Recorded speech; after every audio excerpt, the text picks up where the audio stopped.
আজকে আমরা জ্বর নিয়ে তৃতীয় এপিসোড শুরু করতে যাচ্ছি। তো আমি আশা করব আমার যে আগের এপিসোডগুলো জ্বর নিয়ে কথা বলেছি সেটা যদি আপনারা একটু ফলো করেন তাহলে আপনারা আজকের যে এপিসোডটা এটা বুঝতে অনেকটা সহজ হবে। তো তার আগে আমি অবশ্যই বলবো, আমি যে চিকিৎসা বিষয়ক পরামর্শ দিচ্ছি এটা আপনাদের আশা করি অনেক কাজে লাগবে। সেই ক্ষেত্রে অবশ্যই আমার চ্যানেলটি সাবস্ক্রাইব করবেন এবং ভিডিও যদি ভালো লাগে একটা লাইক দিবেন। আচ্ছা, তো আজকে আমরা যেটা কথা বলবো জ্বরের তৃতীয় এপিসোড। আমরা আগে বলেছি 3 থেকে 4 দিন পর্যন্ত জ্বর নর্মালি থাকতে পারে যদি কোনো খারাপ ধরনের উপসর্গ জ্বরের পাশাপাশি না থাকে। যেমন ধরেন 3 থেকে 4 দিন জ্বর হলো, পাশাপাশি জ্বরের সাথে প্রচণ্ড শরীর ব্যথা, তীব্র মাথা ব্যথা, খিঁচুনি, পেট ব্যথা, কাশি, শ্বাসকষ্ট, এই ধরনের কোনো উপসর্গ যদি আপনারা দেখেন জ্বরের পাশাপাশি, তাহলে আমার মনে হয় দ্রুত চিকিৎসকের পরামর্শ নিতে হবে। কিন্তু যদি দেখেন যে শুধুমাত্র জ্বর, তার পাশাপাশি অন্য উপসর্গগুলো খুব একটা নেই, হালকা আপনার মাথা ব্যথা বা ক্ষুধামন্দা এবং শরীর ব্যথা থাকতে পারে, এটা আমরা খুব একটা বেশি গ্রাহ্য করব না।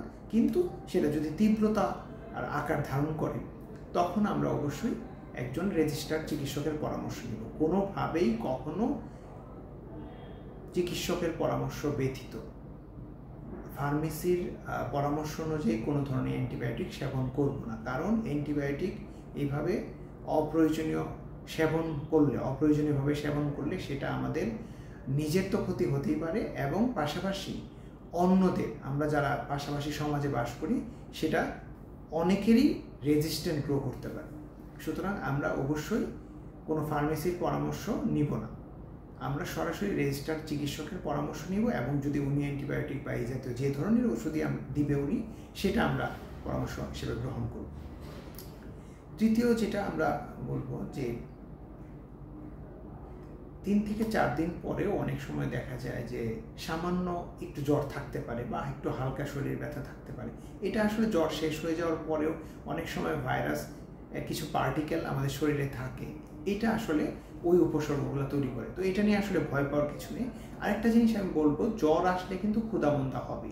সবাই আমরা খুব বেশি চিন্তিত হয়ে পড়ি যে জ্বর আছে, কিছু খেতে পারছে না। আসলে একটা মানুষ যদি 2 থেকে 3 দিন বা 4 দিন কিছু না খায় তাহলে সেটা আসলে খুব বেশি তার শরীরে ইফেক্ট হয় না। তো আমার মনে হয় যে কিছু তো আসলে খায়, মানুষের একটা ধারণা হচ্ছে কমন যে না, সে আসলে কিছুই খাচ্ছে না।